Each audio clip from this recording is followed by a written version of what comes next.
to a very special episode of the Moviescramble podcast.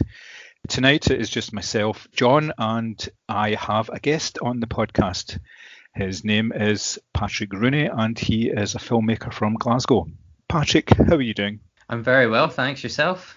I'm not too bad, yes. Lockdown is becoming a bit of a bind, but there's not very much I can do about it, so therefore I'm just keeping on.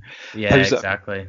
How's it been affecting you, the lockdown? It's been interesting. At the beginning of lockdown, it was kind of when, the film industry or just entertainment and events industry in general in Scotland just all kind of got hit first before there was like an official lockdown. So all my work started getting cancelled and started just kind of falling away before lockdown really happened. So I managed to get myself a job with the co-op in Glasgow, and that just kept me going. That basically kept me paying rent and keeping me sane. So I was quite lucky to get something like that. I know a lot of other freelancers unfortunately didn't get an opportunity like that. So I was lucky, and I left that job a little while ago just as work started to pick back up again. So I've been relatively busy doing bits and bobs. I've not been always stuck indoors like some other people, so it's not been too bad. I know a lot of other people are in worse positions, so can't complain.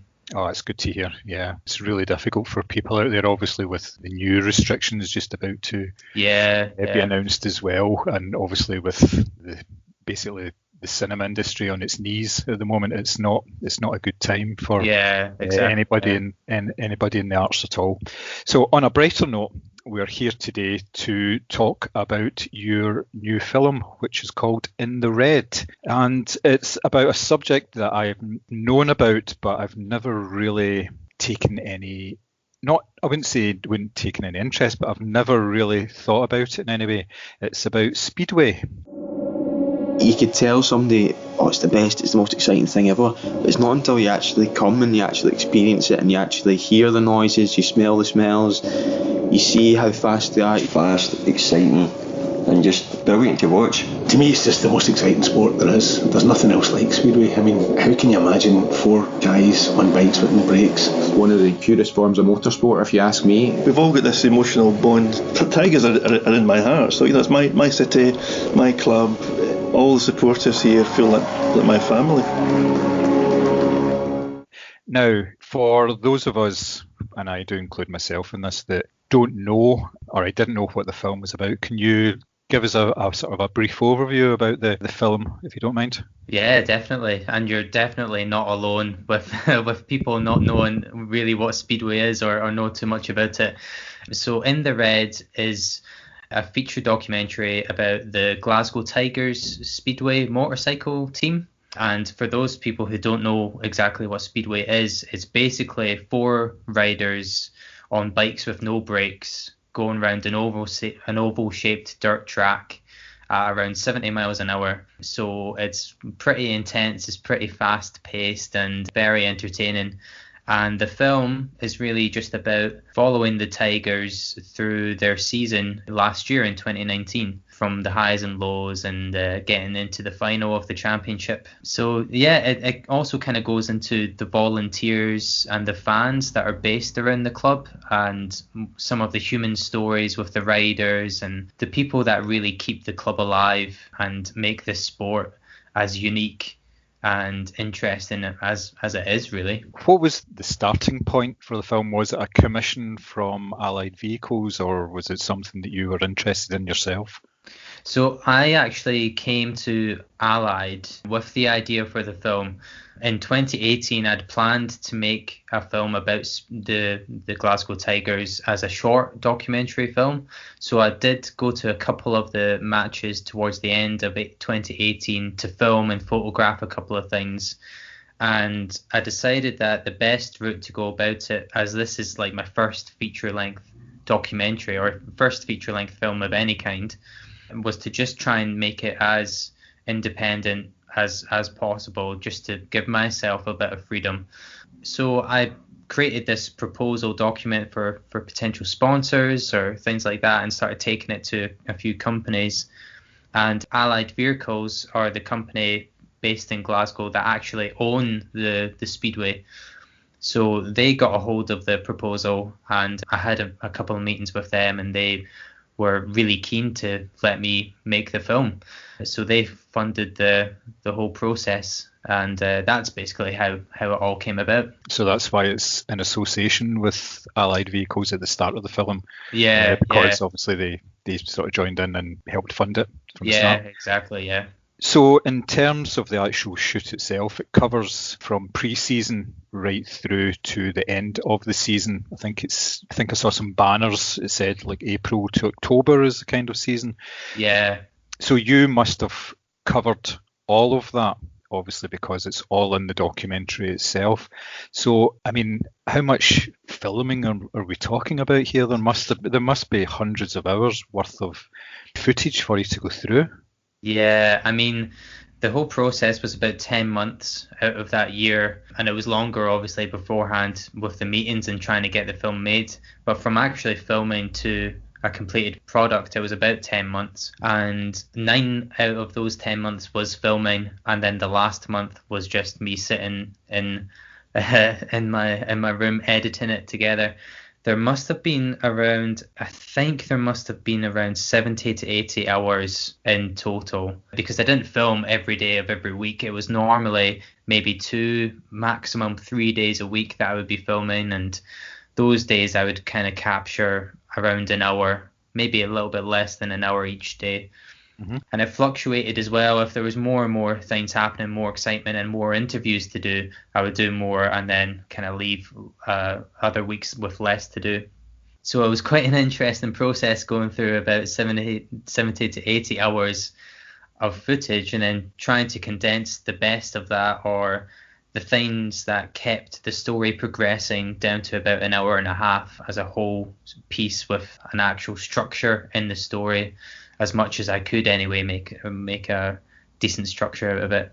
So it was a very interesting experience, and to do it all by yourself is quite intense within a month. It certainly is, yeah. I wouldn't recommend it to anyone, but I definitely learned a lot, that's for sure. Nice, yeah. You can tell, obviously, the amount of work that must have been involved in it, just based on the film itself and the way that there's so many different scenes and so many different locations. You obviously travelled with them right across the country, and a country I'm talking obviously UK wide rather than just Scotland. So that must have been quite something. Part of the documentary itself involves, well, it's a mixture of time at the track. There's a bit of race footage as well, and there's an awful lot of interviews in it. So how did you go about choosing your interview subjects? Did you want to get a broad spectrum of fans and the people behind the scenes, or did you interview lots of people and just took what you felt was necessary for the story? Yeah, so I interviewed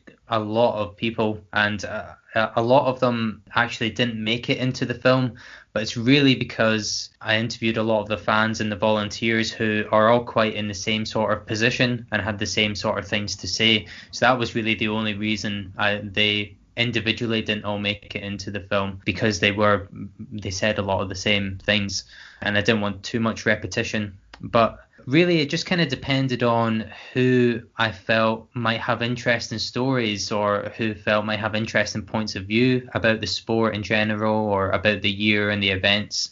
Sometimes I just needed people to say some things. If we were in a certain location, I just needed a couple of sound bites to tell them, or to give the audience a bit of context as to what was happening that day, and especially towards the finals, using the audio from the riders or the team managers to kind of hype up the ante a little bit, and make you feel a bit more like, oh, this is an important race that's about to happen towards the end of the film.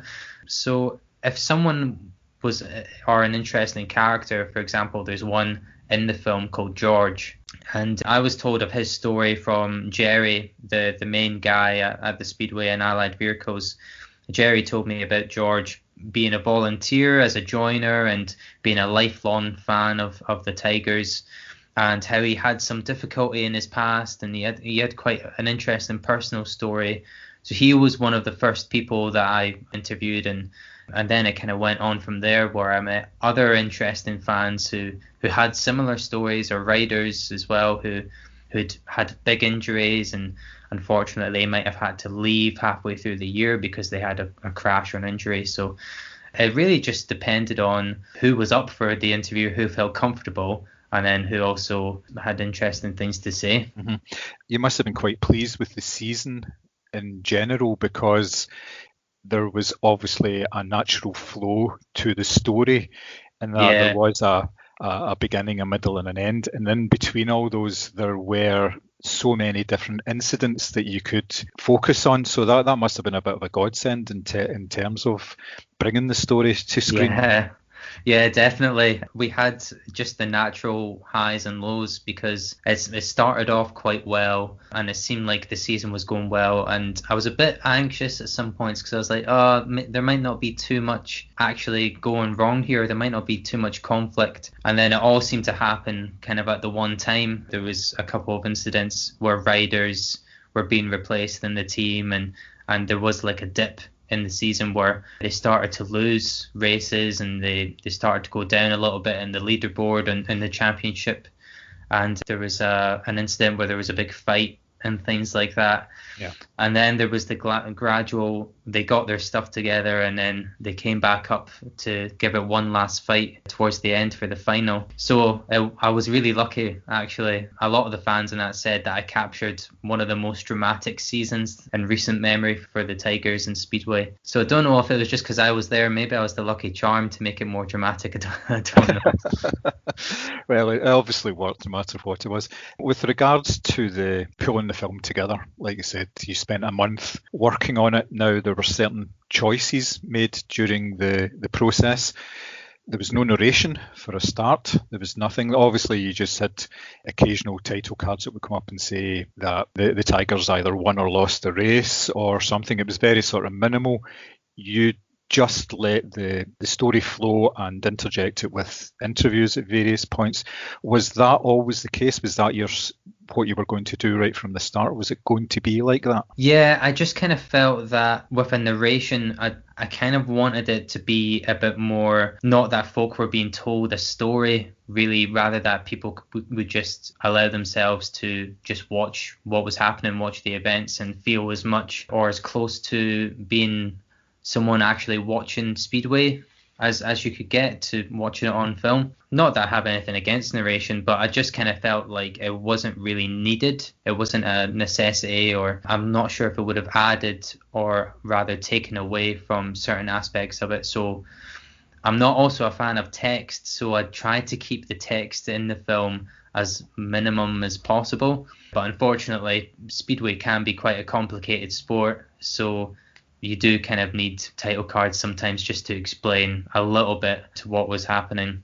Mm-hmm. And in terms of the actual putting it together, I just kind of felt the most natural way to do it would be to go with the progression of the season itself and just show the events in chronological order rather than try and mess too much around with how things would be, just to create it more dramatically. I felt the more natural would be with the less alterations to make it a bit more dramatic or cinematic in any way. I just kind of felt I wouldn't be doing justice to how dramatic it is in real life anyway. Mm-hmm. I did notice that the racing itself was almost kept to a minimum. It seemed to be, with all the races during the season, it was almost like montage sequences. You were just getting cuts of certain races. Was that a deliberate choice? Or obviously, what I took from it was a deliberate choice so that when we come to the final races of the season, it's more dramatic. You're seeing everything almost, it's real time. Your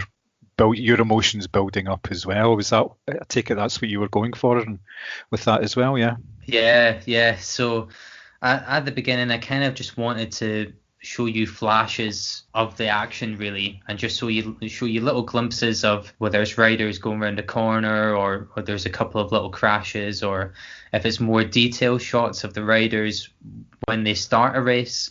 They all have to line up against a piece of rope, which then gets shot up and they have to then go as fast as they can through the gates. So things like that I felt might just be a bit more intriguing at first, just to kind of bring the viewer into it.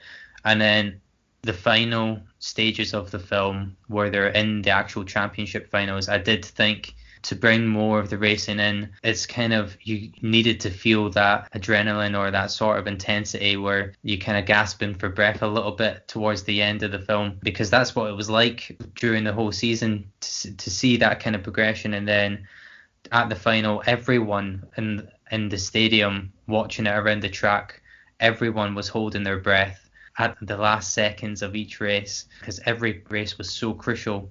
So that was definitely an intention, and it's quite nice to see that you picked up on it. It's cool. I must have done something right there. So that's good. Yeah, you start the film in a very dramatic way with, like you say, there's shots of them going around the corners and everything, and there's some slow motion aspects to it, and you're mixing up the speeds and everything like that. So how difficult was it to put that sequence together? That's obviously, you wanted a big opening to it, but was that your intention, to sort of grab the audience right away and get them into it and say, this is what you're going to be watching, and this is what it's like? Because it's obviously very close up to the camera as well. You're not like halfway around the stadium. You're right there, right in the mix of things, which I would imagine would be a wee bit scary at times as well.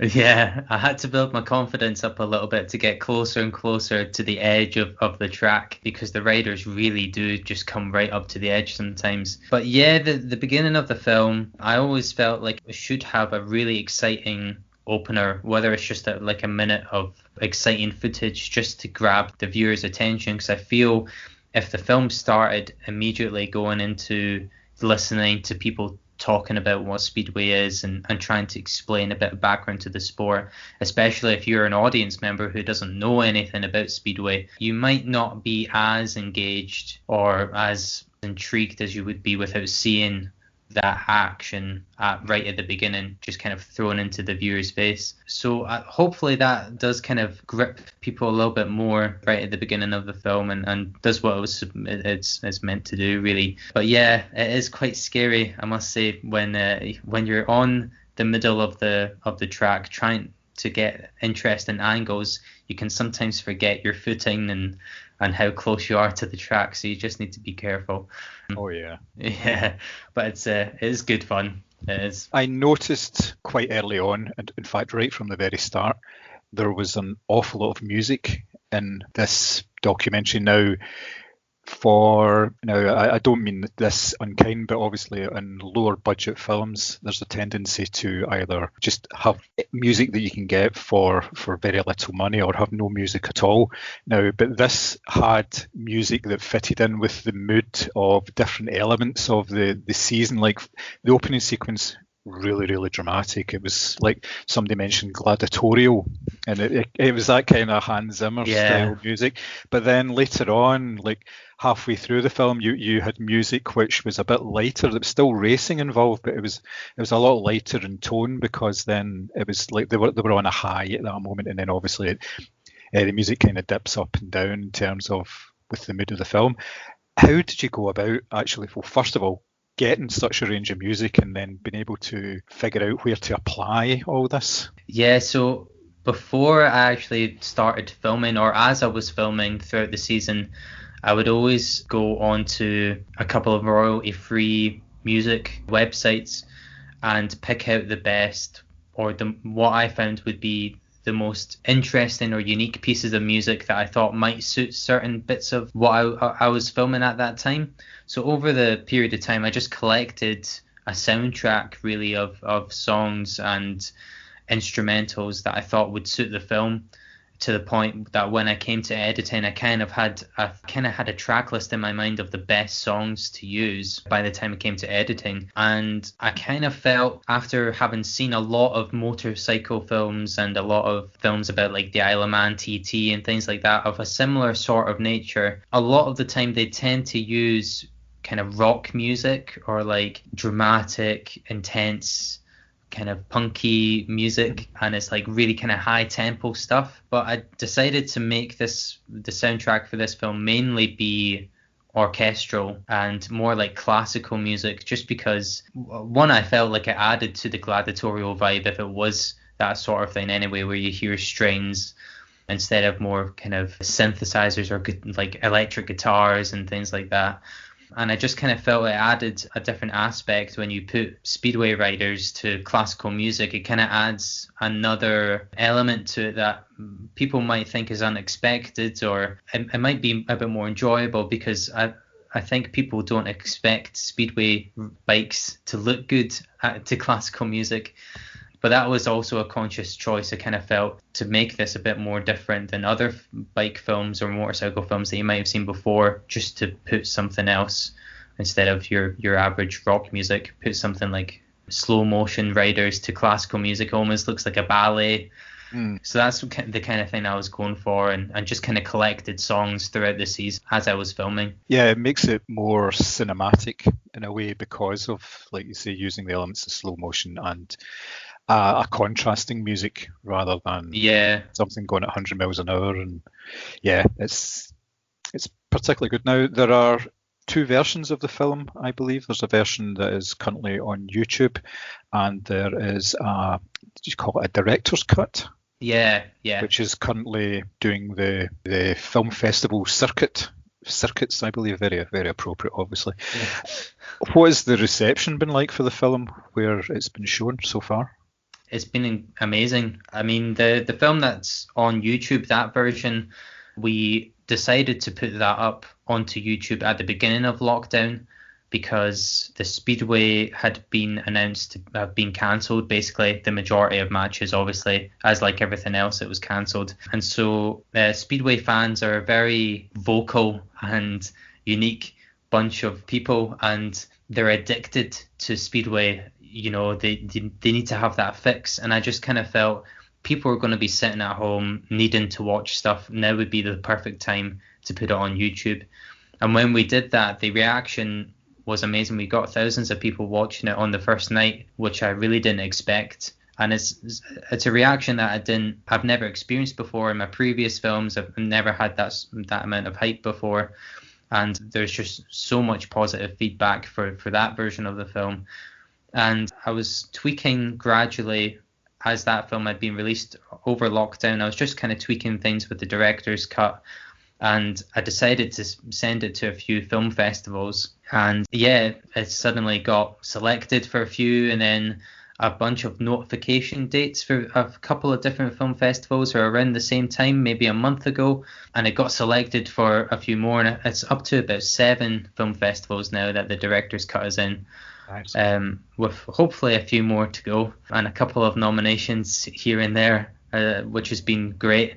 So the reception has just been fantastic. I couldn't have asked for anything else, and I certainly didn't expect it to have such a good reaction from people, especially people who aren't Speedway fans. I did have a couple of wonders if I did make it a bit too niche to cater to Speedway fans, but I tried my best not to, and to make it enjoyable for people who aren't into sport at all. Mm-hmm. So hopefully that's worked. Yeah, I watched it again today, so that was another one to add to your YouTube total, and it's around about 31,000 views or something you've had on it. Great. Which is remarkable. That's really, really good. I wanted to ask about the title in the red. Is it a double meaning, or is it just because from what? Well, I'll let you explain why you came up with the title in the first place. Yeah, well, originally, the reason I really had the idea for the film was I came across Speedway by accident. I was filming another project on that side of Glasgow, and I drove past the graffiti that they have in that area of Glasgow, which is of the Glasgow Tigers, and there's a couple of shots of it in the film. And that's when I just Googled Glasgow Tigers, and I came up with it, and I started going to a couple of matches. But around that same time, the club released a statement that they had 6-figure financial losses in 2018, and if more people didn't go to support the Speedway Club, then it was possible that they wouldn't have another year where they would be running at the same level that they had been anyway. Mm-hmm. And so I kind of thought, right, something needs to be done here as kind of like a call to action.